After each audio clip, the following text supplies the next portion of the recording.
grabando. ¿Cómo están, muchachos? Don William Fuenzalía y don Claudio Giroux. ¿Cómo ha sido su semana? ¿Cómo han estado ustedes? Bien, profe, ¿y usted? Muy bien, con harto trabajo, pero eso es bueno. Bien. ¿Mm? ¿Tú, William, cómo has estado? Igualmente, bien, se acaba la semana y eso significa otra nueva sesión del podcast y continuar con las temáticas que hemos estado viendo estos últimos tiempos. Así que contento. Así es.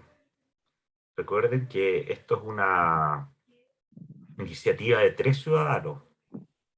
Don Claudio Giroux, don William Fuenzalía y Dolea. Que nos hemos juntado porque nos conocemos por actividades académicas de la universidad y hemos decidido juntarnos cada cierto tiempo a conversar sobre tópicos que nos interesan de carácter internacional en una conversación amena y no experta, ¿no? Eso es importante recalcar.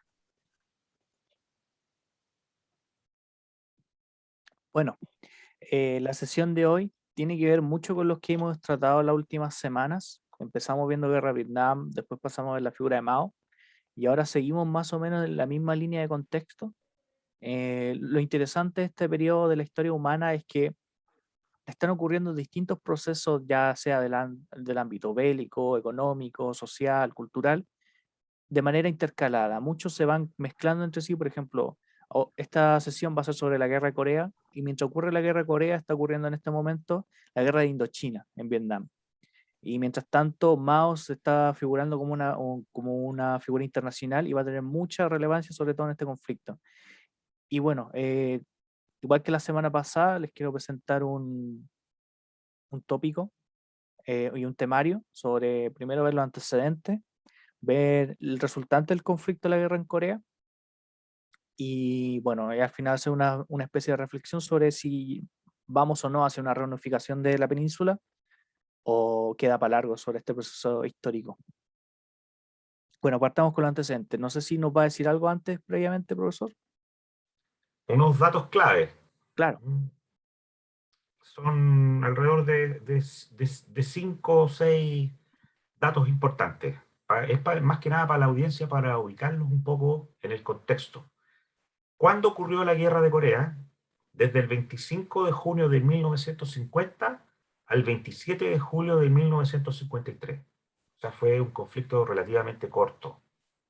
No sé si comparten eso. claro, 3 años ¿Dónde? solamente. En la península de Corea. ¿En qué contexto ocurrió? En el contexto de la Guerra Fría. ¿Mm? La Guerra Fría se podría decir que comienza en 1945 y termina en 1990 aproximadamente con la caída de la Unión Soviética. ¿Quiénes son los países que estuvieron acá involucrados? Corea del Norte, sus aliados China y la Unión Soviética, y eso por un bando, y por el otro Corea del Sur y las Naciones Unidas. Podríamos hablar fundamentalmente de los Estados Unidos, pero sí existieron por primera vez ya tropas de carácter internacional que fueron facilitadas por la ONU, que ya existía en esa época. Algunos actores principales, Syngman Rhee, un político surcoreano que era presidente de Corea, Douglas MacArthur, el general estadounidense, Harry Truman, presidente de Estados Unidos, Kim Il-sung, mariscal y estadística norcoreano. ¿Cuál fue el resultado final de esta guerra? La firma de un armisticio sin un vencedor real y el reconocimiento de 2 estados, que serían Corea del Norte y Corea del Sur, en el paralelo que está indicado, paralelo 38. Al final no se movió. Todo esto fue tan inútil. Y para finalizar, la cantidad de bajas, alrededor de 1.820.000 muertos, heridos y desaparecidos civiles y militares en el bando norcoreano, una cantidad súper alta, y en el bando surcoreano alrededor de 1.500.000 muertos, heridos, desaparecidos civiles y militares, dependiendo de las fuentes que uno cite, varían un poco las cifras. O sea, estamos hablando de más de 3 millones de muertos, lo que es una cifra muy alta para una guerra. Ese es como el contexto general. Uf, sumamente, a ver, creo que usted lo mencionó al principio y yo quiero partir con esa reflexión. Creo que la guerra de Corea fue un precedente de los conflictos venideros que vamos a ver en guerra, el de la Guerra Fría, sobre la utilidad, si podemos entenderlo, existe una utilidad con los conflictos armados.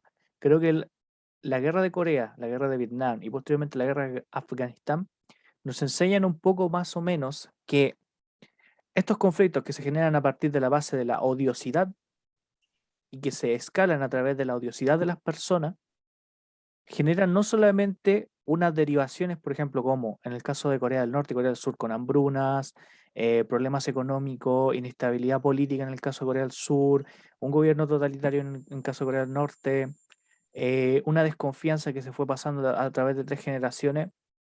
Entonces, yo creo que el primer antecedente que tenemos sobre la guerra en Corea es que más que solucionar una definición sobre la dirección política que va a tener el país o la región en este caso, fue más cultivar la odiosidad entre generaciones de personas que comparten, y esto es bien interesante, una cultura común, un dialecto común, y aún así se les generó una barrera imaginaria, que esa barrera imaginaria hasta el día de hoy sigue permanente.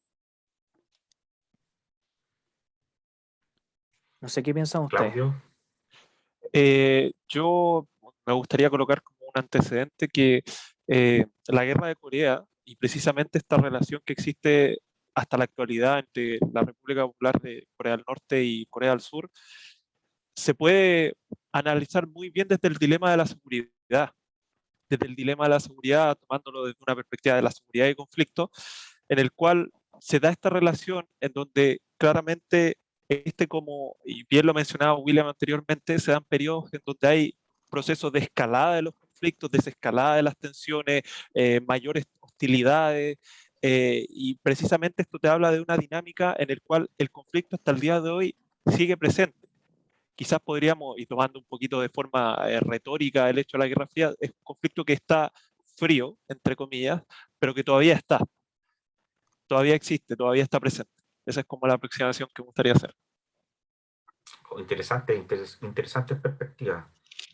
Me preocupó mucho, William, esto de que tú señalas de la división, porque nosotros podríamos señalar que esa división podríamos decir que es como intrínseca a las sociedades y que estas visiones de mundo que están en conflicto en las pequeñas comunidades de un estado, por ejemplo, eh, entran en un conflicto político, en un conflicto que no tiene que ver necesariamente con lo verdadero y con lo falso, sino con un dilema de carácter ético y político, es decir, de cómo nos gobernamos los unos con los otros y de quién tiene el poder.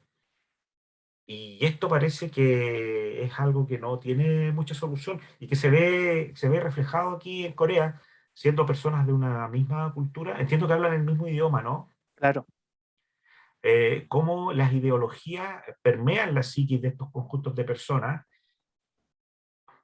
comunistas, anticomunistas, en dos bandos. ¿Mm?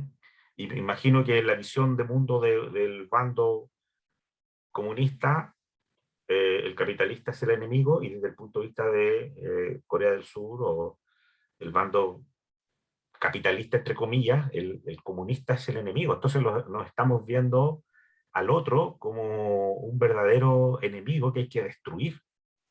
Esas eran las palabras que yo escuchaba de Douglas MacArthur en general, la destrucción del comunismo. Después vamos a llegar más adelante quizás a tocar un poco más los temas propios de MacArthur.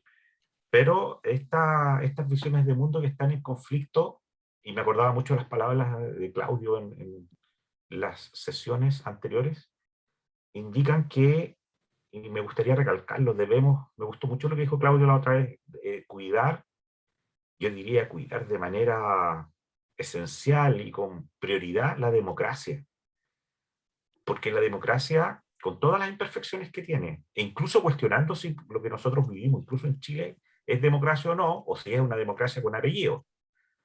Para algunos tiene apellido la democracia, democracia oligárquica, por ejemplo. Pero o sea, lo que sea que tenemos es mucho mejor a estar en un estado que está disputando a través del poder de fuego la prevalencia de la visión de mundo de una u otra comunidad por sobre la otra. yo estoy de acuerdo. Mire, Estoy de acuerdo en el mensaje que se refiere de cómo nos dividimos. Las personas generalmente tienen una función conflictiva que viene insertada por la prevalencia de sus intereses. En la medida que yo siento que mis intereses, sean cual sean, se vean afectados, usted ya no es para mí un compañero, no es para mí una alternativa, no es para mí alguien con quien yo pueda relacionarme. Si eso yo lo llevo a una escala de condiciones bélicas, eso genera una proporción, y usted lo mencionó con las cifras clave al principio, de más de 3 millones de muertos. 3 millones de muertos que yo estoy seguro de que muchas de esas personas no tenían ni siquiera la noción Claro. de por qué no estamos matando. Y creo que esa noción de por qué no estamos matando se ha traspasado de generación en generación, porque es muy importante, lo hemos conversado en las sesiones pasadas, el concepto de memoria. La memoria es transgresora al tiempo y a las condiciones materiales de las personas. Si mi abuelo en la guerra de Corea fue asesinado por el bando X o el bando B, ese hecho sustantivo no se olvida, se traspasa.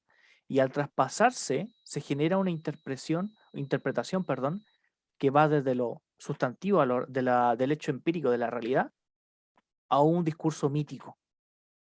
Que venían los invasores de los Estados Unidos, los imperialistas, venían a conquistar nuestras tierras, o que no, el germen comunista estaba sobre nosotros. Entonces se desconstruye la realidad de esas personas, se desconstruye tanto que después, cuando tienen que entender o darle significado a su lucha, no le pueden encontrar la relación ni siquiera de un orden explicativo, una noción ontológica del por qué estamos haciendo esto.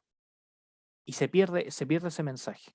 Creo que la guerra de Corea, sobre todo, significó eso, y ha significado a día de hoy los problemas grandes de reunificación. Ha sido una esponja que ha absorbido tanta cantidad de material, en el sentido de conflicto, de ajustes de cuenta, de odiosidad, etcétera, etcétera, que se ha vuelto tan grande y tan pesada que es sumamente difícil conciliar una relación entre ambos, siendo que son personas que son del mismo país, de la misma cultura, de la misma tradición. Esta misma región fue una y otra vez conquistada, y yo creo que uno de los antecedentes importantes, que ha sido siempre la península de Corea un polo de pasos hegemónicos para distintos imperios. Fue para China, fue para Japón en su tiempo, durante la Segunda Guerra Mundial, y después, posteriormente, sobre la influencia soviética y los estadounidenses. Siempre hay un externo que está funcionando. Pero aún así, la sociedad coreana, en este caso, viene de un mismo precedente. Y es más, la dificultad que, por ejemplo, uno ve cuando uno ve los discursos de Norcorea o de Corea del Sur, es que ambos saben esa categoría de que somos el mismo pueblo, pero aún así estamos distanciados. Y ambos quieren la reunificación. Yo creo que lo podemos ver más adelante. Pero ¿cómo lo hacemos? ¿Cómo lo hacemos después de habernos hecho tanto daño unos con otros? Yo creo Y que... sí, Ay, Claudio. disculpa, William. Disculpa que te interrumpí, dale nomás. No, adelante. Lo que pasa es que yo creo que, y muy en relación con lo que dice William, y tomé un concepto que es muy importante, que es odiosidad. Pero yo a odiosidad le agregaría que hay una falta, un alto grado de intolerancia que uno lo puede observar hasta el día de hoy. Intolerancia en cómo piensa el otro, cómo el otro cómo concibe su propia realidad. Yo creo que es un problema no solo de odiosidad, sino que también de intolerancia, de una gran intolerancia que también hace preguntarse hasta dónde te lleva esta intolerancia.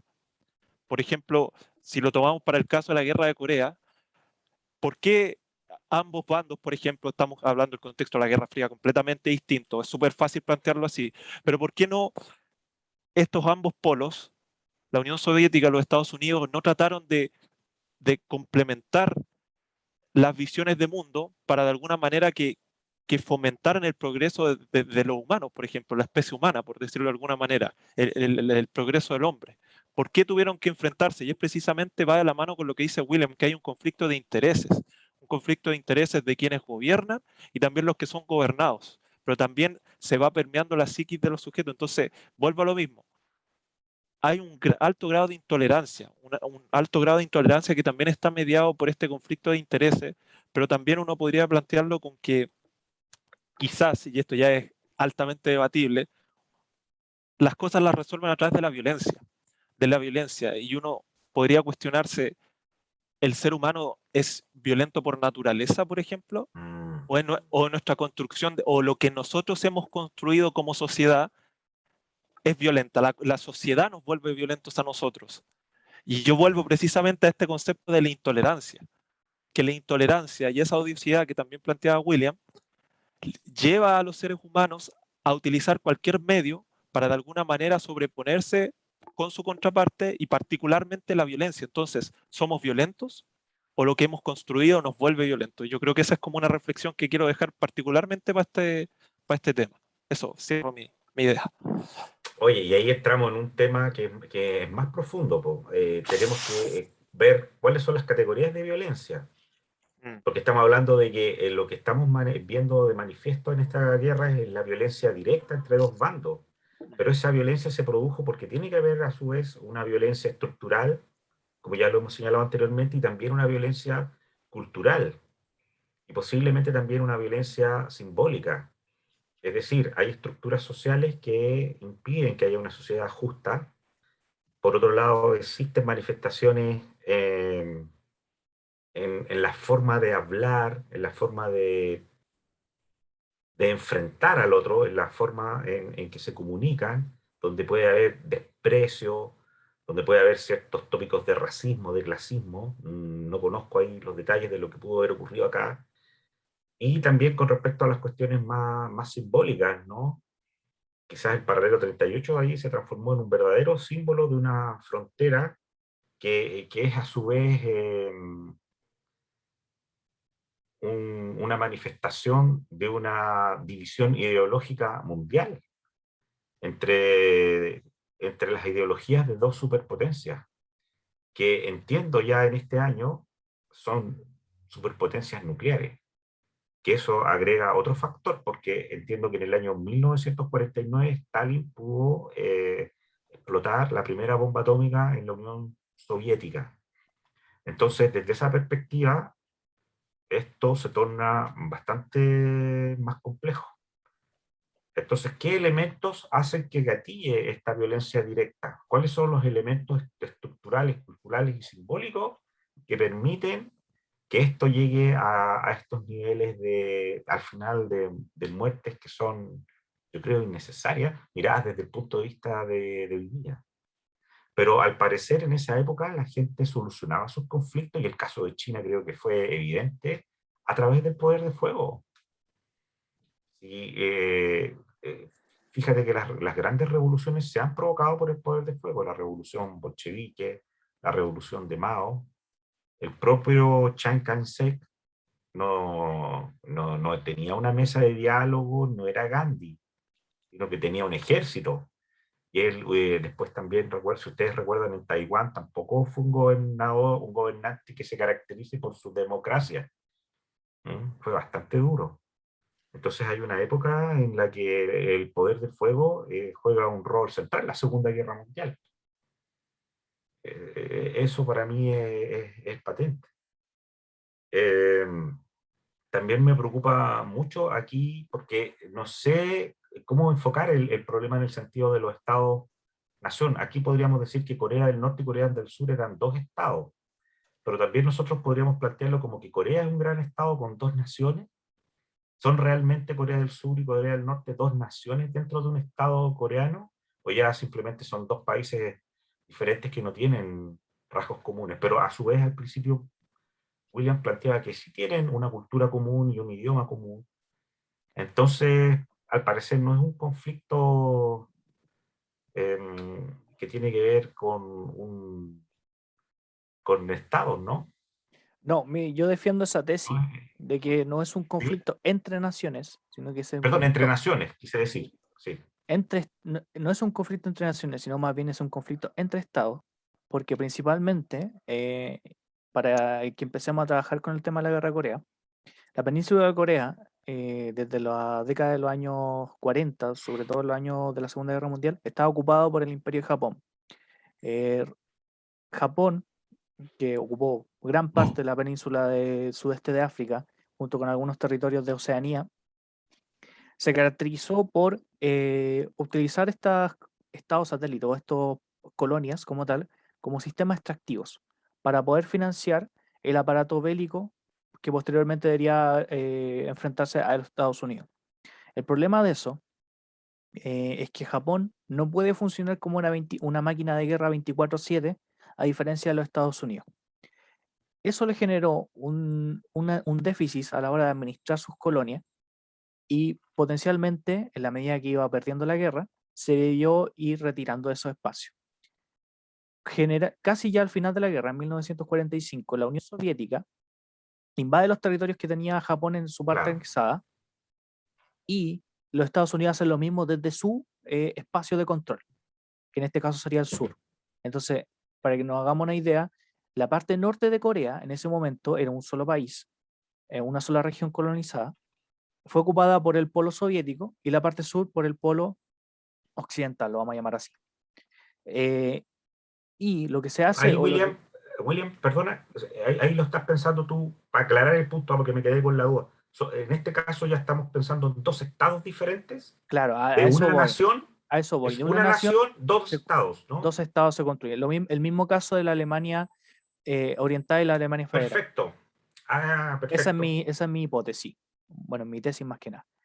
Entonces, lo que uno puede ver cuando revisa los conflictos de la Guerra Fría es que para evitar un conflicto a gran escala, que se venía a verse repetido hace unos años atrás y unos meses atrás, porque estamos hablando de 1945 todavía, lo que hacen las grandes potencias hegemónicas es generar sistemas de control. Yo tomo a una persona que sea de mi confianza y a su vez yo pueda controlar en el poder.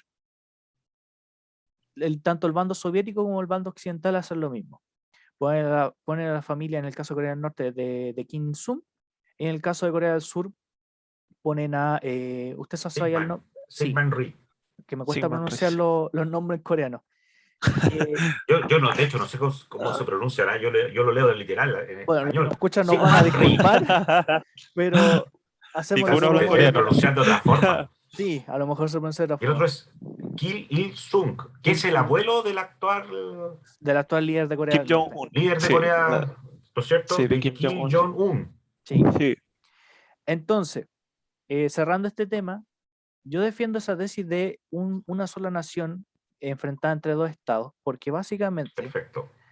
lo que se generaron aquí fueron polos de concentración de poder. ¿Cuál va a ser la dirección que va a tener la península de la Corea de aquí en adelante? Entonces tenemos la administración del polo soviético y la administración del polo occidental. Como no había una forma de lidiar con la presión hegemónica de ambas superpotencias, y sobre todo lo mencionó usted, cuando una de ellas ya tiene acceso a material nuclear, se genera un conflicto ya no por el control geopolítico, sino un control por la disuasión política. ¿Hasta dónde podemos acelerar para que tú me hagas presión? Entonces, el paralelo 38 es eso, es el límite de aceleración que tienen ambas potencias. Es lo que se le llama el reloj nuclear.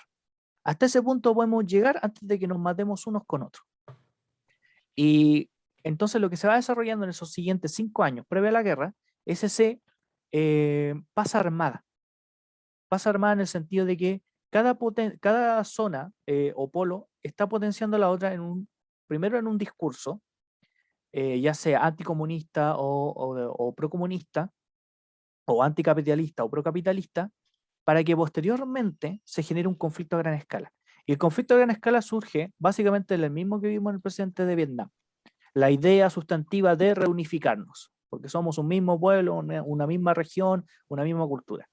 El punto, y aquí está lo más interesante, es quién debe reunificar a quién. Exactamente.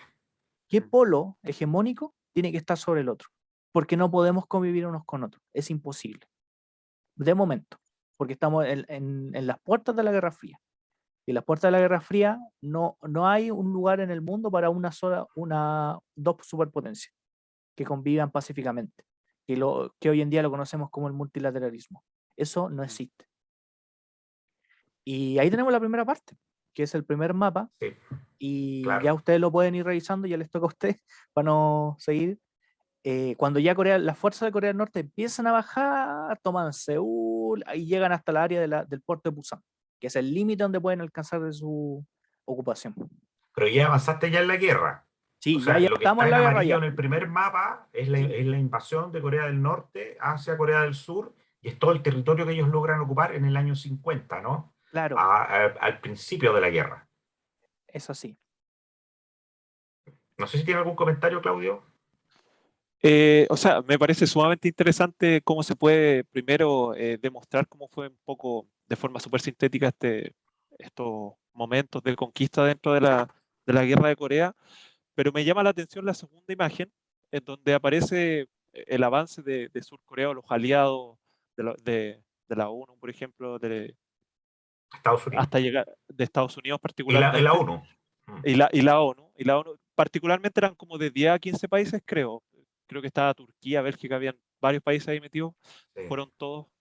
Pero me parece interesante cuando llegaron al río Yoru, que es como esta frontera natural entre China y Corea del Norte, porque, y tomando lo que hablamos de Mao hace 2 semanas atrás más o menos, y es que China ve como de alguna manera que su propia soberanía se vio en riesgo por este avance de las tropas, voy a llamar las tropas aliadas, ya, pero que se entienda que estoy hablando de Estados Unidos y de los miembros que estaban en ese momento en la ONU que participaron de esta incursión a Corea, y que China de alguna manera vio su soberanía en peligro, particularmente Mao. Y retomamos este aspecto de Mao, que era una persona que de alguna manera era muy, no quiero decir perseguida, pero sino que era una persona muy, muy precavida, que sabía que a través de como él llegó a través de la violencia precisamente podía ser derrocado del poder. Y es precisamente la violencia que caracteriza a este periodo. Y el aporte que hizo China a la guerra de Corea, con las tropas voluntarias, como decía William, que fueron más de 300.000 soldados, si no me equivoco, creo que fueron como 300.000, y fue un aporte tremendo, porque si no hubiese sido por China, quizá podríamos estar hablando que Corea podría estar reunificada ahora bajo el ala occidental, porque fue gracias a China y esas 300.000 tropas que se detuvo el avance de los aliados, entre comillas. Eso es como lo veo súper Sí, interesante. sí. Mira, yo ahí les quería hacer interesante lo que comentan ustedes, Claudio y William. Mira, no sé si puede retroceder a la lámina anterior, William. Ahí, quiero hacer un comentario con respecto a eso. El paralelo 38 también es un símbolo de división, ¿no? Claro. Es decir, para los del sur, en el norte están los malos y para los del norte, en el sur están los malos. Entonces, ahí es donde esto se muestra como un símbolo de la otredad, ¿no? Del otro, del extraño, del forastero, del que me quiere hacer daño, del que quiere destruir mi cultura. Y lo interesante, y acá tengo una nota que escribí durante la tarde, MacArthur fue el que sugirió dividir el país en dos a la altura del paralelo 58. Como tú señalaste, William, Corea pertenecía a Japón y Japón, al perder la Segunda Guerra Mundial, sale de estos terrenos y en ese momento las dos superpotencias, Unión Soviética y Estados Unidos, literalmente se reparten en esa península, ¿no? En dos. Y MacArthur propone que esa partición sea en el paralelo 38. Hay muchos detalles que después podemos, hay unas conferencias Eh, por ahí, hay unas fotos de Truman con Stalin, que es Claro. donde se reparten la eh, es Potsdam, interesante. Potsdam, Es, En la conferencia Potsdam, sí. Potsdam, ya, perfecto, en la conferencia Potsdam, y ahí hay unas fotos de Stalin, Y el ya, es ministro muy Churchill interesante, también. sí.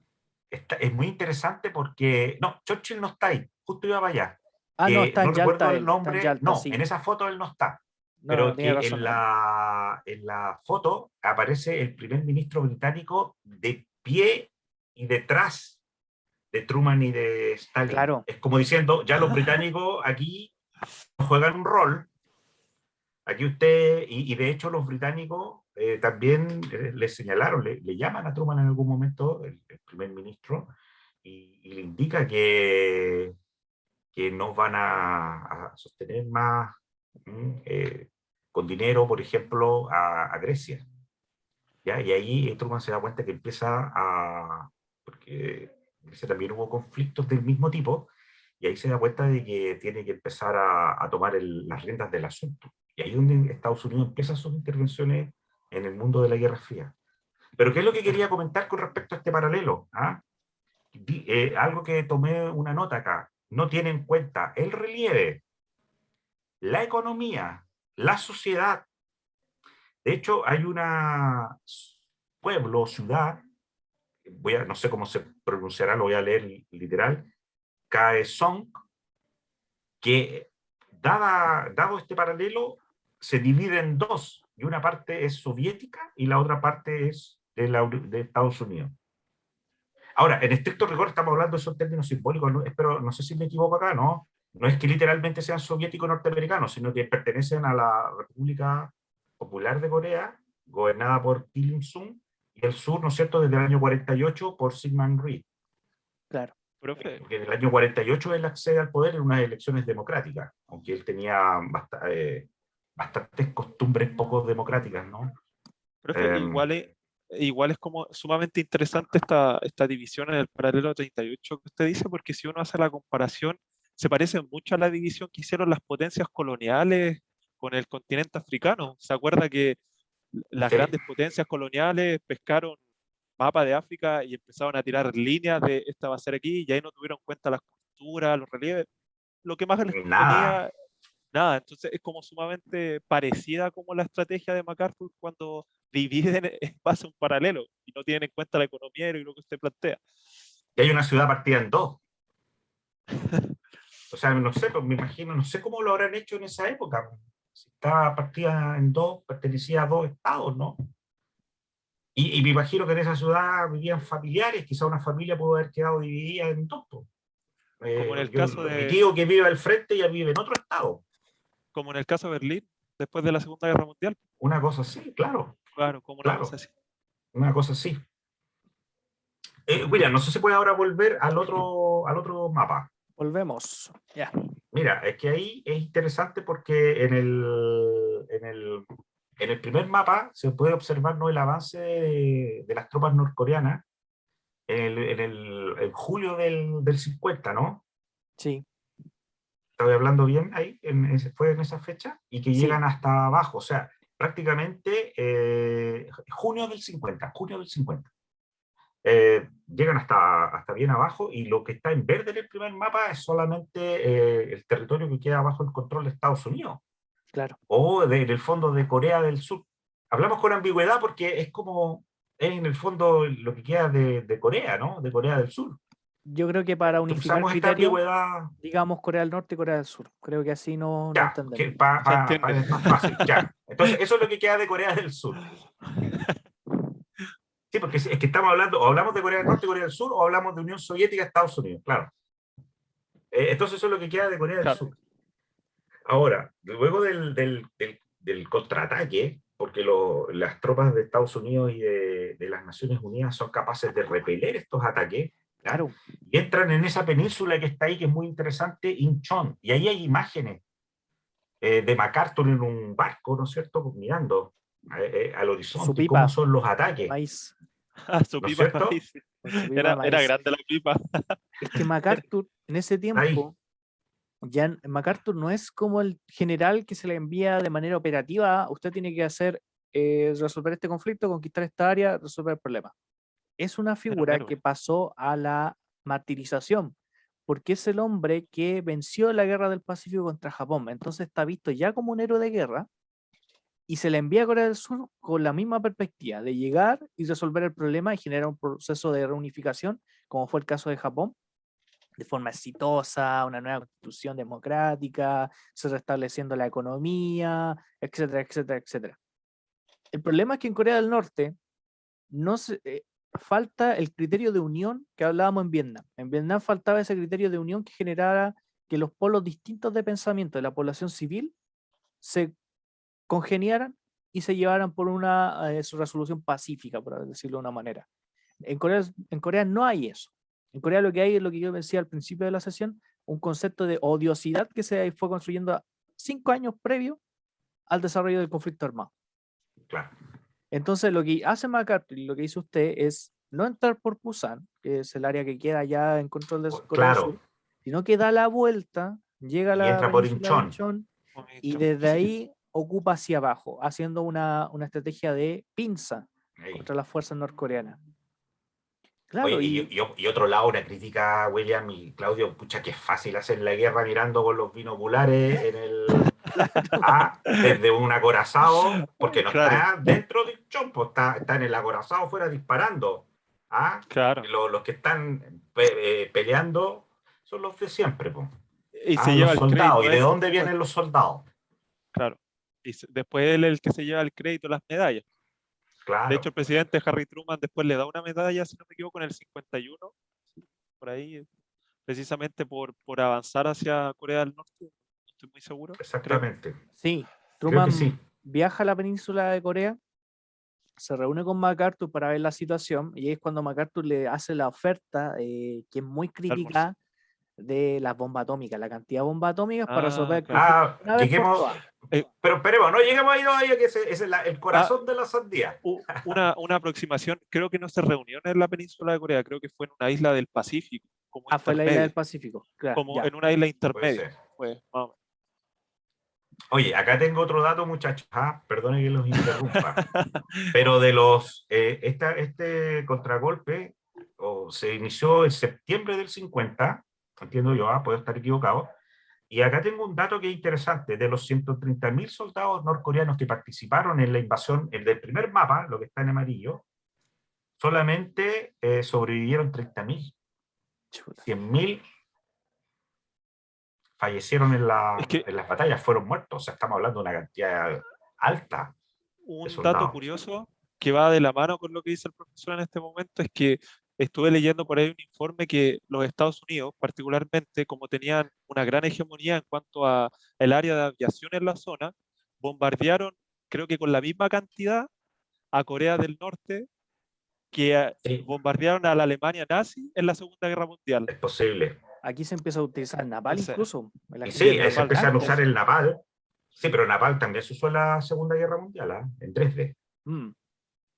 En Y aquí 3D. Y las ya, imágenes de 3D son dramáticas. claro, y aquí vemos el mismo caso que nos vimos en Vietnam, que es el daño del napal, no es solo la cantidad de víctimas humanas que yo hago, sino el destrozo sobre el ecosistema sí. y que es a Flora y largo fauna, tiempo. Flora y fauna sobre la destruida por infraestructura. décadas.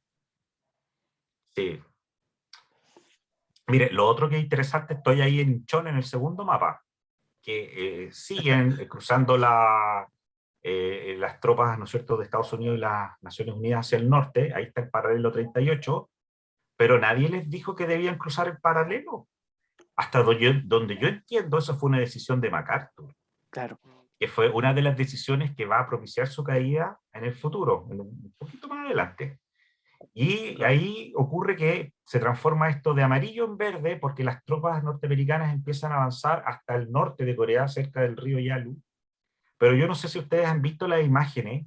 En esa zona de Corea del Norte son témpanos, son zonas montañosas con caminos muy frágiles, donde me recuerda un poco las imágenes de los alemanes cerca de Moscú, ¿no? Cuando empieza a nevar y se congela prácticamente la benzina de los tanques y no los pueden hacer andar. No tenían la concepción del frío que sí hay, en este caso, de las consecuencias que podía tener este clima. Y hacia el norte, ellos también se dividen, si ustedes se fijan, hay dos flechas.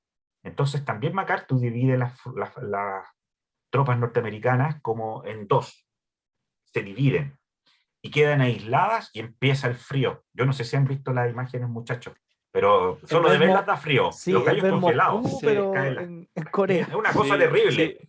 Y particularmente lo que dice el profe pasa sobre todo cuando las fuerzas de MacArthur vienen de vuelta, es decir, cuando vienen en la retirada, porque precisamente los toma el Sí, invierno, y como era un invierno en las montañas, las en fuerzas montaña. aliadas, las fuerzas aliadas no tenían conocimiento del espacio geográfico. Y fue precisamente lo que pasó cuando los nazis trataron de conquistar Moscú, pero justo los alcanzó el invierno de Rusia, uno de los inviernos más fríos del mundo. Entonces, eso es interesante de mencionar.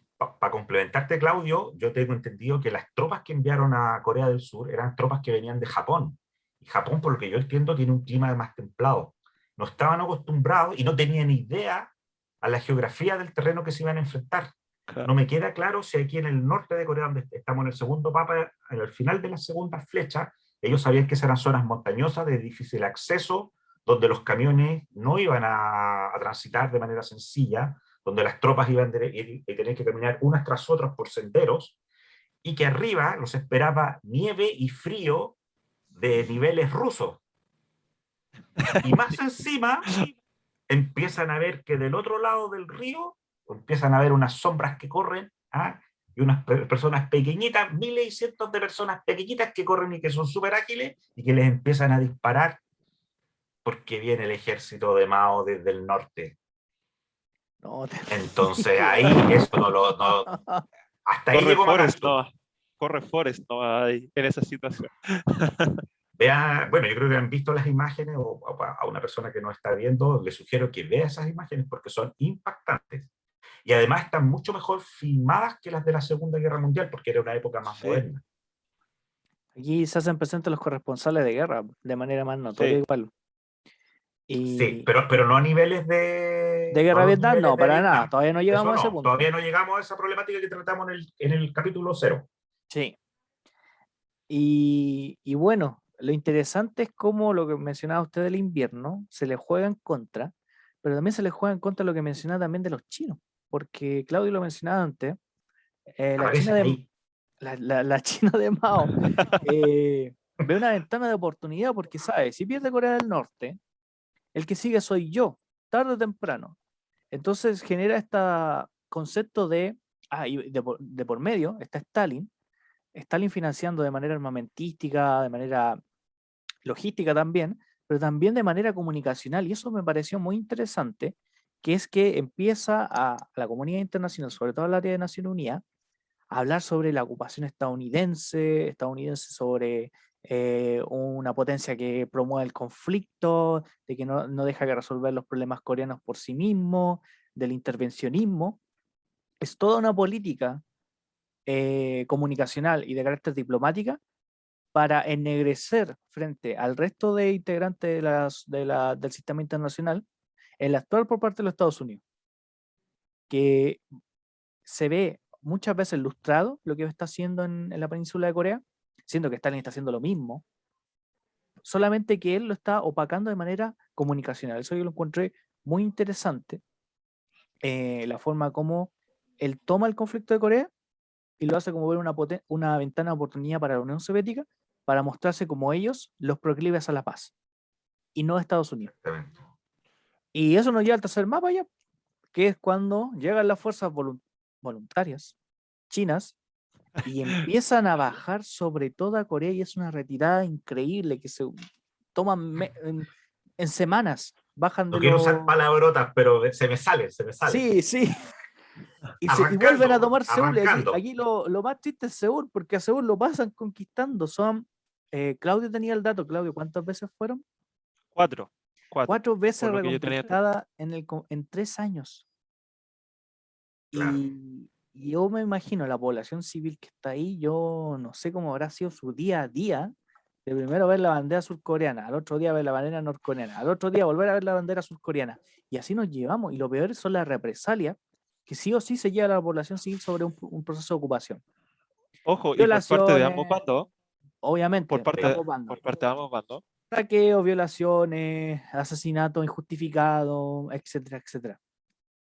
Y eso hace la yo retirada de las fuerzas de Corea del Sur, un poquito más abajo de Seúl, no al nivel del primer mapa, pero se vuelve a desequilibrar de nuevo el proceso de conquista o de Yo ocupación. igual me gustaría agregar una cosa en relación a lo que dice William, y es que no solamente, o sea, desde la perspectiva de Mao, la guerra de Corea fue una tremenda victoria porque era de alguna forma demostrarle al mundo y a los aliados y al bloque occidental, a estos imperialistas que venían a conquistar esta península, que China ya no era la misma China, valga la redundancia, desde antes de estar Mao en el poder. No era esta China pobre, feudal, la cual no tenía los recursos, los medios, ni el espíritu, que es sumamente importante si uno quiere analizar la China de Mao, el espíritu para combatir de alguna manera a las fuerzas imperialistas. Fue una tremenda victoria moral, y eso lo voy a dejar para después un poquito, pero es una tremenda victoria moral para la postura y la posición china en el continente asiático. Entonces, Sí, eso se me queda en el tintero. sí. Sobre todo ahí pensando, si lo tomamos, retomamos lo de la sesión pasada, que es prácticamente un año después, no, ni siquiera, claro, un Un año año. de la declaración de la República de China, Popular China. Entonces, ellos, en esa época, en 1950, Mao está en el esplendor de su apogeo. Ha cambiado el país para siempre y no se ha mandado ninguna embarrada todavía. Recuerden que esto ocurre a finales de los 50, como lo comentábamos en la sesión pasada. Mire, yo les quería comentar algo también como para redondear, ¿ah? Voy a volver al segundo mapa. Todavía estoy en Yalu arriba, porque también le llaman Lago Yalu. Y de ahí se desplegaron, solamente para aportar algunas cifras, 200.000 hombres chinos, lo que es una cifra bastante poderosa, y de ahí empiezan los primeros combates a partir de octubre. Y posteriormente hay un ejército chino comandado por Lin Piao, hay un ejército formado por 56 divisiones, que se abate sobre un general conocido como Horvan Raymond Gray, y masacra a 500 soldados estadounidenses. Y ahí empieza la retirada, que es dramática. Y al final esta retirada se converge de nuevo al paralelo 38. O sea, después de va, sube y baja, llega a la misma situación que estaba al comienzo. Sí, es como extraño, ¿para qué fue todo esto? ¿Para qué? Bueno, son lo que hemos comentado entre nosotros, ¿no? Como una demostración de poder, un efecto de la Guerra Fría, eh, y que desde la mirada, desde hoy, para mí no es un sinsentido. Ese sentido. Y aquí podemos ver también que, y aquí entrar, no sé si ustedes lo desean, a comentar que para MacArthur esto fue una derrota, ¿no? Claro. Porque tuvo que arrancar del norte al paralelo 38 y esconderse ahí, o atrincherarse, porque los coreanos del norte no se atrevieron a pasar. Entonces, y ahí se los dejo a ustedes, cuáles fueron las grandiosas ideas que se le ocurrieron a MacArthur en su desesperación. En la situación de estanque, bueno, como ya estaba la experiencia, entre comillas, exitosa de Hiroshima y Nagasaki, dijeron, bueno, ¿por qué no la repetimos de nuevo? Pero a 10 veces la escala que hicimos anteriormente y con bombas mucho mejor desarrolladas. Entonces, lo que hace MacArthur cuando ve que está en una situación estancada es solicitar al alto mando estadounidense una cantidad de más de 30 bombas atómicas para ser lanzadas sobre Corea del Norte. Lo que habría significado no solamente ver la destrucción completa de la península, sino que lo más probable es haber generado un conflicto a escala mundial. Lo que obliga, por ejemplo, al presidente Truman en ese caso a darlo de retirada y mandarlo a Estados Unidos. Ahí se le hace un desfile, lo ponen como héroe de guerra, pero básicamente se le estaba sacando de la escena geopolítica.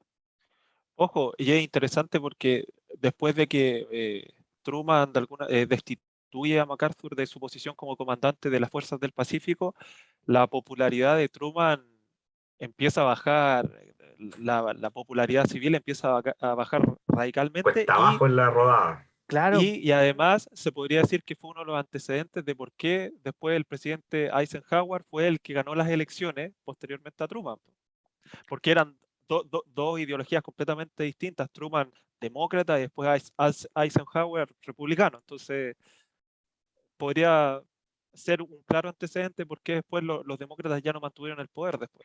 es que Como Sí, lo presidente. es uno mencionaba de los anteriormente, antecedentes. mencionaba anteriormente que MacArthur era un héroe de guerra, pues era el hombre que le ganó a Japón. Japón en ese tiempo era la bestia negra Procónsul de de... Japón. Sí, eh, fue la bestia negra del Pacífico, le ganó a todos los países, a China, Corea, conquistó Vietnam, las Filipinas, etcétera, etcétera, etcétera. Sacó al mismo MacArthur del área del Pacífico hasta que volvió después de Midway. Y claro, está sacando a la persona que te generó el éxito en la zona del Pacífico. A su vez, generó la reunificación en Japón, o el proceso de restauración, como se le llama. Y después volvió. Y lo importante es que ese periodo de reunificación mostró que exitosamente se podía levantar un país que estaba básicamente en la ruina Y es curioso porque después Japón va a significar un campo, un eje satelital sumamente importante para esta guerra, porque era el que proveía de las armas, los medios de transporte, todo lo que es armamento, no solamente de carácter bélico, sino que de utilidad, por ejemplo, mochila, equipamiento, etcétera, etcétera. Y eso sirvió, curiosamente, para potenciar la economía que estaba en caída de Japón en los años 50 y que posteriormente se va a reactivar en los 60. Y gracias a eso empiezan a salir, sobre todo, empresas del área del acero, eh, del área manufacturera, y que en Corea del Sur después va a pasar lo mismo cuando salga Toyota, Hyundai, Samsung, LG, surgen al partir de este Claro, conflicto y que posteriormente son potenciadas por los Estados Unidos. Claro. interesante. Bueno, yo leí, solamente esto ya son datos curiosos, ¿ah? Que MacArthur encargó 34 bombas atómicas, 34. 34 que ya tenían un potencial el doble que las que había lanzado en Hiroshima y Nagasaki, Estados Unidos. Creo que Eran mucho más poderosas, 4 veces. 4 veces superior, sí. Claro, imagínate. Ahora, ¿qué es lo que ocurrió? Ya Truman tenía sospechas de MacArthur, no se había adecuado a la política que él había implantado durante la guerra, había tomado decisiones propias, y por lo tanto, lo que yo entiendo es que sí le entrega la estructura de bombas, pero no con el material atómico, sino que se lo entrega con un material convencional. Y ahí lo destituye también. Ahora, el uso de esas bombas, yo entiendo que no era solamente para Corea, sino Era que para él China. desea usarlas para China y simplemente acabar con el comunismo de una vez por todas. Entonces estamos hablando de una persona que yo ya no sé si estaba en sus cabales. Y por suerte Truman lo sacó. No sé qué opinión tienen ustedes, pero solicitar 34 bombas atómicas, o más de 30, como señala William, mm, Es que no sé, es que algo pasa ahí que yo encuentro que está mal. Es la devastación de un continente entero. yo, yo creo, no sé si nos estamos saltando las láminas que siguen después, pero precisamente como dice el profesor, es interesante porque al principio la intervención de los aliados era para restituir a Corea del Sur y de poner la ocupación de Corea del Norte en Corea del Sur. Pero posteriormente fue este impulso de MacArthur de posteriormente, si ya que llegamos hasta acá, sigamos más adelante, sigamos más adelante. Y cuando ya se llega hasta el río Yalu, precisamente fue cuando solicitó estas bombas para decir, ahora ya que estamos aquí, ¿por qué no atacamos China? Y claramente, como Ah, dijo en un discurso después el presidente Truman, una de las razones por las que destituyó a MacArthur fue porque si hubiesen eso hecho, de alguna manera hubiese sido un claro antecedente para comenzar una tercera guerra mundial, y era lo que se quería evitar por toda costa, tanto el bando de los Estados Unidos occidental, tanto como de la Unión Soviética, de China y Corea del Norte. Eso como para dejarlo ahí como dato. no, interesante, interesante. Es que eso hubiera sido una devastación. Yo creo, no sé si nosotros existiríamos. Imagínate que hubieran lanzado bombas atómicas en China, Tal vez no estaríamos grabando este el capítulo hoy día. ecosistema como hubiera No, sido afectado. No estaríamos hubi- quizás en esta conversación. quizás estaríamos en un invierno nuclear todavía, Mm, quizás, dicen. claro, claro.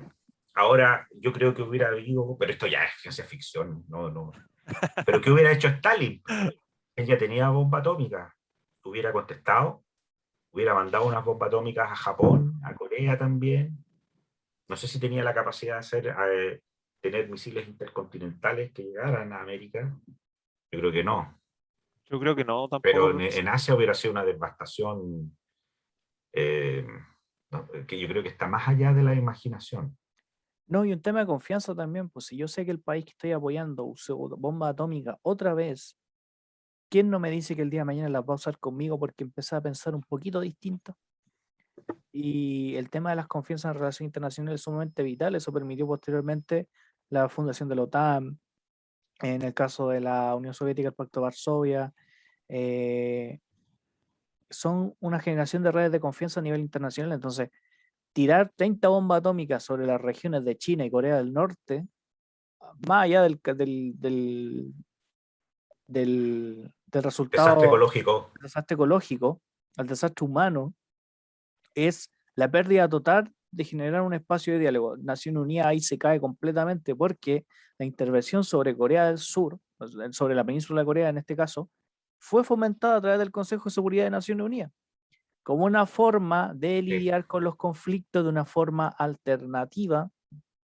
Quiero subrayar esa parte de alternativa, y que desde entonces incluso las fuerzas de aliadas iban con la bandera de Naciones Unidas, tanto con la estadounidense, pero también iban con la de Naciones Unidas. ¿Qué es la diferencia de la guerra de Vietnam, donde no ocurre ese caso? Y lo que se busca aquí es generar un proceso de paz, y tirar bomba atómica no nos lleva a eso. Entonces yo creo que esa fue la solución más práctica en ese sentido, de evitar a toda costa el conflicto a gran escala. exactamente. Ahora yo no sé qué hubiera pasado en la conciencia de Truman. O sea, no solo haber tirado las dos bombas atómicas sobre Japón, sino haber lanzado, no sé, 10 sobre China o Corea. ¿Qué ser humano puede dormir tranquilo después de eso? Mm. Yo creo que ninguno. Quería hacer un comentario sobre el cuarto mapa, el que se ve ahí.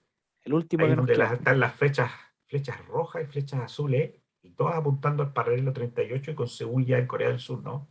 Sí. Eh, ese mapa indica que se estabilizó la guerra durante el año 51 y 52. Es decir, en esos 2 años prácticamente, y parte del 53, no hubo novedades.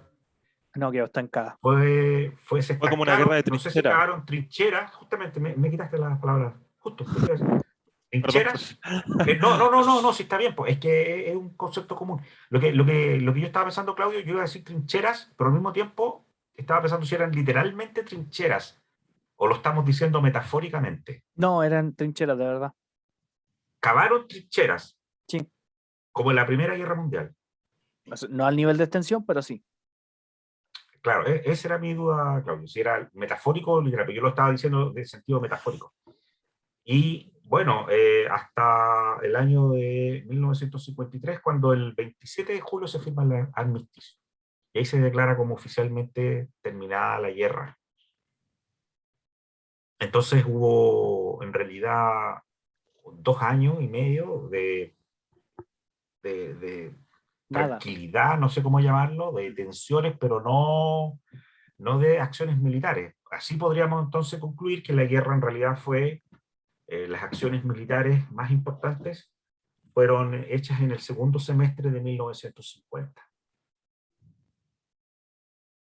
Bastante corto tiempo, si me lo preguntan. Mire los cambios del mapa 1 al 2, luego al 3 y al 4. Y eso, Claro. Es que ahí falta el mapa de la otra hoja, claro, porque si tú retrocedes un mapa, mira, te vas a dar cuenta que ahí, de ese mapa, pasamos al segundo, al tercero, al segundo, si lo llamamos segundo, tercero, cuarto, y el quinto mapa es prácticamente idéntico al primero. sí. Todo quedó como estaba antes. Nada cambió y pareciera ser que no valió la pena para nada. Pero sí hubo cambios. Quedaron dos polos y básicamente esos dos polos significan dos mundos opuestos, a pesar de que están conviviendo el mismo tipo de personas, con los mismos orígenes. Y eso es lo curioso, que cuando ocurre estamos viendo el tercer mapa con la remontada de las tropas de Corea del Norte, muchas familias de Corea del Norte son separadas entre sí. Sí. Familia donde el abuelo se queda en Corea del Norte porque lleva viviendo 5 generaciones en esa tierra, y el hijo se va a Corea del Sur porque no quiere ver ser perseguido políticamente, o ser torturado, o ser asesinado frente a la familia. Y eso va a pesar mucho, hasta días de hoy incluso, que son familias que se separaron, como lo vimos en el caso de Alemania, de igual de dramático, de que quien separaba básicamente por una frontera de origen ideológico, ni siquiera del concepto de relieve, de un concepto cultural, no, es un concepto meramente ideológico que genera lo que estábamos viendo, dos polos y a su vez dos mundos. Una que va a ser Corea del Norte de aquí en adelante y la otra va a ser Corea del Sur de aquí en adelante. Y tienen caminos distintos que, por ejemplo, a Corea del Norte le empieza a ir muy bien en sus primeras décadas, sobre todo en la década de los 70, Y Corea del Sur, en cambio, vive procesos dictatoriales, gobiernos con inestabilidad política. En los 80 queda una embarrada en Corea del Sur. Y después como que se va desbalanceando eso. Después a Corea del Norte en la década de los 90 le llega una hambruna mundial que cerca de entre 500.000 a 1 millón de personas, según las fuentes, va a variar, mueren por inanición, por hambre. Y ¿Qué necesitan, década, perdón? en la década de los 90, Además cae la URSS, otra cae cosa la bacán. URSS, De la URSS. Corea del Norte empieza a perder los aliados, ya no tiene el apoyo soviético, incluso los pactos que había firmado con la Unión Soviética se caen, y Corea del Sur, en cambio, vive el auge de lo que se le llamó los tigres de Asia, hasta la crisis asiática a finales de la década de los 90. Y ahí es lo que les mencionaba anteriormente, surgen empresas como Toyota, Hyundai, LG, Samsung, que a día de hoy siguen vigentes. Entonces, son, a mi juicio, cuando hacemos este repaso así largo de lo que va a venir para ambas naciones, es interesante porque en una misma península, en una misma región, con la misma gente, la misma cultura, el mismo idioma, ocurren historias distintas. Y para complementar un poquito lo que dice William, yo creo que partimos precisamente de una cultura común, de un idioma común, de una idiosincrasia común, pero si nos vamos a la actualidad, hoy claramente estamos hablando de dos puntos distintos y partimos desde culturas y subculturas que hay interior de estos dos estados, viendo desde una perspectiva de los estados completamente distintas. Pongo un ejemplo, por ejemplo, hoy en día, valga la redundancia, es muy popular lo que es el K-pop, por ejemplo, en el Corea del Sur, y de hecho hoy en día se habla de la diplomacia del K-pop, que es este tipo de diplomacia la estrategia que tiene Corea del Sur para expandir sus relaciones de política exterior a través de su cultura, que es sumamente, que eso también podría ser una temática para abordarla, lo dejo ahí como paréntesis, que es un tema muy Estuvieron metidos en interesante. Chile, según unos informes de Big Sí, Data. sí, sí, por eso le digo que es sumamente interesante, pero ya no se puede hablar que comparten, como decirlo de alguna manera, como una cultura común, porque son dos mundos completamente distintos, que ya llevan décadas construyendo sus Entiendo. propias culturas y subculturas. Entonces son mundos distintos. Yo lo veo así, por lo no sé cómo lo verá usted, profe, o William. Yo lo pensaba también en términos de pensar en una reunificación. Tendría que ser algo así como un Estado con dos naciones, ¿no? Se tendría que ser un Estado plurinacional. Porque posiblemente, si es así como tú señalas, Claudio, posiblemente ya las idiosincrasias, las culturas son diferentes. Ahí yo no tengo mayores antecedentes, pero podría especular que es así, dado el tiempo que ha pasado. Es que también, Y no sé cómo tendría que ser el arreglo en lo político, en lo económico, en lo social, cómo sería la integración, la reunificación de las familias. es que, ¿sabe, profe? Yo lo veo desde la perspectiva de la cultura, que de por sí ya sería complejo tratar a un Estado con dos naciones, tomando el caso de Corea, hablemos de la península de Corea, porque precisamente el lenguaje es algo que va evolucionando, que va evolucionando con los años, es algo que va adquiriendo de alguna manera nuevas características. Por ejemplo, voy a tomar el español o el castellano, no se habla de las mismas partes, no se habla igual en todos los países. Cada país tiene sus propias muletillas, qué sé yo, tiene su propia forma de plantear el español, etcétera. Y en Corea, la península de Corea, a pesar de que se hable Ah, coreano, cada país tiene sus propias expresiones en su lenguaje, tiene distintas formas de hablar, por decirlo de alguna manera. Entonces, ya son mundos distintos. Yo lo veo así, por lo menos. sí. ¿Cómo lo ves tú, William? Yo tengo una visión un poco distinta a la de Claudio. Yo creo que sí es posible un proceso de reunificación, pero los procesos de reunificación nacen en la medida que las sociedades que componen en este caso, cada estado, se ven predispuestas a conciliar ciertos aspectos que en ese caso eran diferenciadores, los separaban unos con otros, deponen de lado esas diferencias y trabajan en un concepto común. Y creo que tiene que ver mucho con la década de los 90. El padre del actual líder, Kim Jong-un, hace un proceso de apertura sobre todo por áreas turísticas, que es cuando empieza a recibir apoyo, cuando yo le digo proceso de hambruna, empieza a recibir apoyo desde el área internacional, siempre de manera discreta. No es como algo que se emplaza, si se dice, no, ahora Nación Unida está apoyando a Corea del Norte. No, siempre de manera discreta. Y tiene que ver con esos nexos de comunicación que va teniendo Corea del Norte y Corea del Sur cada cierta cantidad de tiempo, que son como unos procesos de periodo inflexivos. Hay periodos de tiempo donde nos llevamos muy bien y hay periodos de tiempo donde nos llevamos súper mal y estamos a punto de volver a la guerra. Porque técnicamente Corea del Norte y Corea del Sur siguen en guerra. No hay un tratado de paz Sí, como tal, sino que no, hay un lo que se firmó armisticio. es un armisticio, una Armisticio. deposición de las Es que armas. es Claro. muy loco eso. Y eso es increíble, porque eso es un Técnicamente están en guerra. precedente. Eso es un precedente que significamos peleando unos con otros. Entonces yo creo que el primer paso para una reunificación como tal, porque se han dado casos, sobre todo en áreas como por ejemplo China. China tiene un proceso cultural muy importante porque son muchas tribus que en distintos periodos de tiempo fueron reunificadas unas con otras. Y entonces en el caso de Corea del Sur ocurre lo que mencionaba Claudio. Hay una generación de un dialecto distinto, una acentuación distinta. Ahora, por ejemplo, hay procesos culturales, pero lo que nos pasa con nosotros con Corea del Norte, que conocemos más Corea del Sur que Corea del Norte. Y esa por el acceso a los medios de comunicación, de la información que tenemos, por ejemplo, el acceso a Internet que pueda tener la misma población de Corea del Norte, al estar bajo un gobierno de carácter totalitario, genera mucha discrepancia a la hora de hacer un sincretismo cultural, de unificar esos dos estados. Y yo vi un documental de la cadena alemana DW que se llama Diario de Corea del Norte, donde envían a un periodista vienés que ya había visitado el país seis oportunidades distintas. Y el periodista tiene la curiosidad de que él va comentando en una voz en off mientras va mostrando las imágenes y le dice a los espectadores: miren, las cosas que van a ver a continuación están pautadas.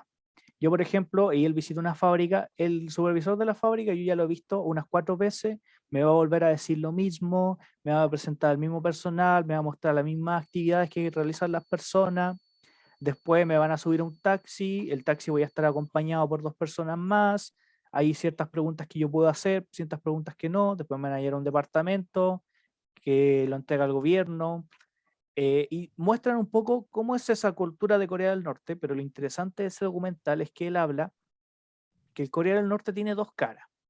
La cara que se le muestra, la que le está obligado por temas del partido, por temas de salir en cámara o algún tipo de repercusión a futuro, y está la cara de la persona normal, común y corriente. Y es curioso porque ahí lo que se alcanza a grabar en la imagen es que ellos tienen acceso a productos que hoy en día nosotros tenemos, que uno puede encontrar en el supermercado, figuras, por ejemplo, de Disney, espectáculos del arte del corte occidental. No es que sea un país que se aisló completamente y es como una rareza que está en contra de todos, sino que es un país que, lo que decía al principio de la sesión, por temas generacionales, ha construido un discurso, que ese discurso, incluso lo vimos ahora con el mapa, no tiene sustento porque al final la guerra no tuvo ningún sentido, quedamos todos iguales. No. Pero Ojo, tenemos que continuar con el discurso porque es la motivación intrínseca de lo que hemos ido realizando todos estos años. Le da un valor y le da una identidad. yo creo, precisamente, y tomando una posición un poco contraria a lo que dice William, que claro, o sea, en las posibilidades de reunificación siempre van a estar, o sea, las posibilidades son infinitas, como se dice, pero una cosa que hay que tener en cuenta, y tomando el punto de las generaciones que precisamente que toma William, es que las generaciones actuales de Corea del Norte y todo este tema del K-pop tiene su foco de interés en otras temáticas. Ya no les interesa la reunificación porque hay que entender que muchas de las familias que se separaron en la década del 50, estamos hablando hace más de 71 años, sí, hace más de 71 años, 68 años, pongámosles por ahí. Entonces, las generaciones más jóvenes de Corea del Sur no les interesa, no puedo generalizar, ojo, no voy a generalizar, pero es, en general, por lo que viene un documental, plantea que a los jóvenes tienen su foco de interés en otras temáticas como el K-pop, etcétera, y sería interesante preguntarle a las personas de Corea del Norte, claramente de una forma no pauteada, porque si uno les pregunta y están estas pautas que dice William, claramente te van a decir que no quieren reunificación por ningún motivo, porque No, al contrario, te Corea del dirían que Sur es sí. imperialista. ¿Ah, sí? Sí, deberían que sí. Bueno, pero entonces aún así tiene que existir una voluntad, perdón, por parte de las dos partes para que exista esta reunificación. Y así como lo veo yo, y gracias por decir la idea, William, porque no estaba tan bien enterado de esa parte, Corea del Sur, y sobre todo las generaciones más jóvenes, quizás tienen su foco de interés en otras cosas. Entonces sería más difícil quizá plantear el tema de una reunificación, por lo menos en la actualidad. No se puede descartar en un futuro. A eso quería llegar. Perfecto. Mira, yo quería solamente dos ideas como ya para finalizar, ¿no? Ujú. Que no están relacionadas con lo que estaban conversando ustedes, ¿ah? Sí, pero tienen relación con el tema en general, que se me quedaron del tintero Volvemos a los por cosas que mapas. dijeron antes, sí. Una, William dijo que Corea del Norte era un régimen totalitario, y eso yo creo que debiéramos profundizarlo, definir bien qué es un régimen totalitario. Por ejemplo, hay un libro hermoso de Hannah Arendt donde habla sobre el totalitarismo, y ella plantea que una de las hipótesis importantes para que existan regímenes totalitarios es que tiene que haber una gran masa de población, que ni siquiera se dio en Italia. Entonces ella denomina como dictadores de segunda clase a gente como Mussolini o Franco. En Claro. cambio, a los dictadores de primera clase, no sé si ese es el término exactamente, clase 1 o 2, pero la idea se entiende, a Stalin y a Hitler. Entonces, ¿y por qué importa el tamaño de la población? Porque es ahí donde se puede aplicar algo que nosotros no conocemos, que es el terror, que es una de las características esenciales para que pueda existir un régimen totalitario. Y eso no ocurre en los países con poblaciones pequeñas. Entonces ahí, para que profundicemos más adelante, démosle una vuelta a ese, como dice acá el título, Darle una démosle una vuelta. vuelta a ese tópico. ¿Ah? ¿Qué es un régimen totalitario? ¿Podemos hablar del régimen totalitario de Italia, de Mussolini? Parece que no. ¿Podemos hablar del régimen totalitario de Cuba? Parece que tampoco. ¿Ah? Y aquí, en este caso, también tendría mis dudas. Y lo segundo, que también, mientras yo los escuchaba a ustedes, me surgía esta reflexión: ¿por qué duró tan poco la guerra? ¿Y cuál es la diferencia entre Kim Il-sung y Ho Chi Minh? Entonces yo veo que Ho Chi Minh sí tenía una motivación que era, yo creo, más profunda, no sé si llamarlo más profunda o más importante, que era de carácter nacional. Era la liberación de Vietnam de las potencias, de las colonias que lo habían invadido sistemáticamente, ¿no? Francia principalmente. Y entonces ahí había como un objetivo común o como una estrategia de la nación de Vietnam, ¿no? La nación de Vietnam para combatir al extranjero. Pero acá, cuando se estableció el paralelo 38, había dos países, dos estados, ¿no? El del norte y el del sur. Y no había un referente extranjero al cual expulsar. Y ahí creo que todo lo que han comentado ustedes se torna aún más dramático, porque esta guerra fue ideológica. Aparentemente podríamos establecerlo como una hipótesis de trabajo temporal. No hay una guerra de liberación nacional. Y eso lo hace para mí más dramático aún. De ahí habría una diferencia, ¿no?, entre estos dos líderes. Y por qué entiendo que Ho Chi Minh, aquí es una especulación mía, tiendo a pensar que tiene como más simpatías en el mundo cultural, ¿no? De izquierda por lo menos, o es una figura más grata. No sé si es así Kim Il-sung, tengo mis dudas, quizás en facciones de personas que tienen un pensamiento de izquierda un poco más puro. No sé si quieren comentar algo al respecto, si les interesan estas dos perspectivas para reflexionar, si tienen alguna opinión ahí al respecto. O si Yo, me a quieren ver, decir que no están de acuerdo también, eso es lo importante. yo creo, profe, que, o sea, por lo que también pude ver en un documental, se planteaba que al principio, por lo menos, cuando fue la primera escalada o la primera incursión de Corea del Norte hacia Corea del Sur, sí estaba el pretexto por parte de Corea del Norte, y particularmente Kim Il-sung, de liberar al pueblo surcoreano del imperialismo. de alguna manera. Ese era el pretexto, ese era como el espíritu de lucha, pero claramente que después el motivo fue mutando y fue cambiando y era claramente, habían otro tipo de intereses para conquistar la península de Corea, más allá de lo ideológico. Entonces, esa es como la vuelta que le doy en ese aspecto al menos.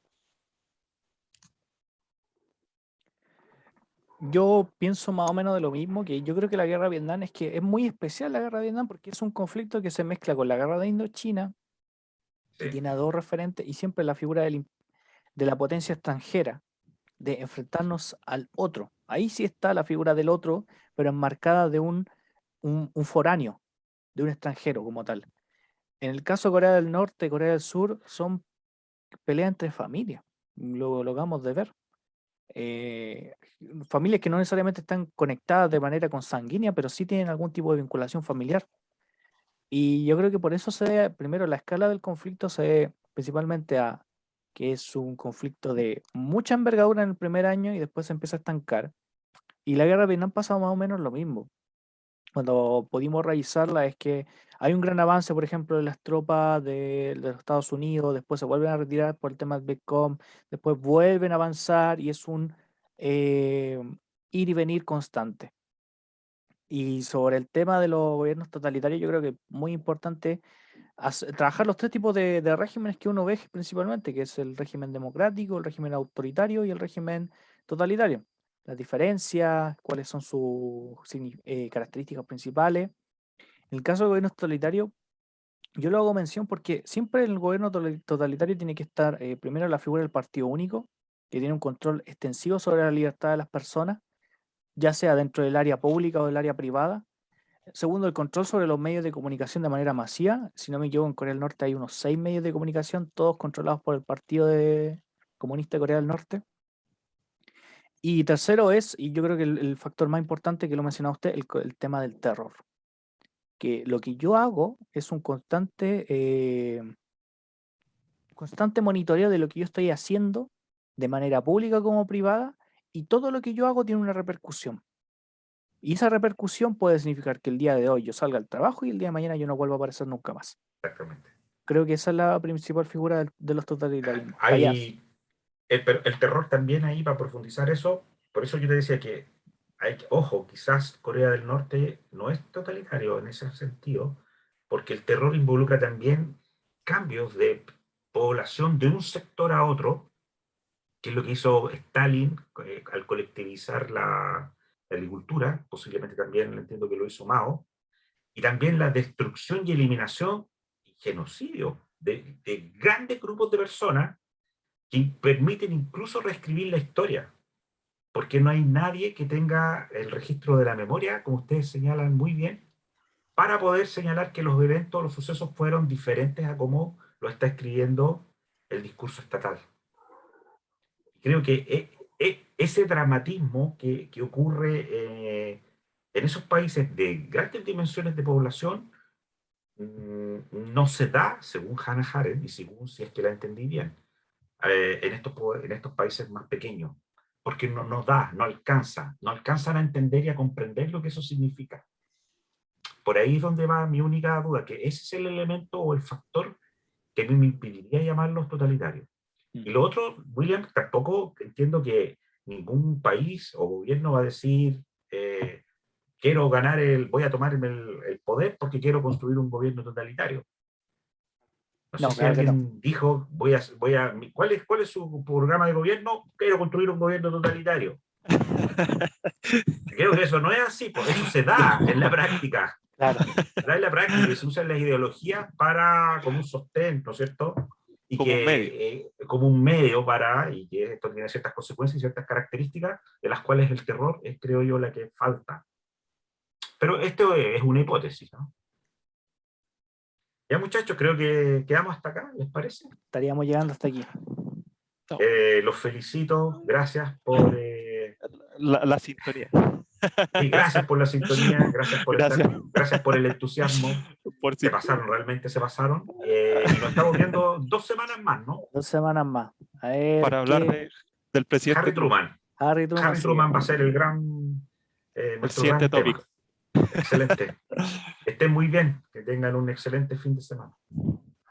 Hasta luego.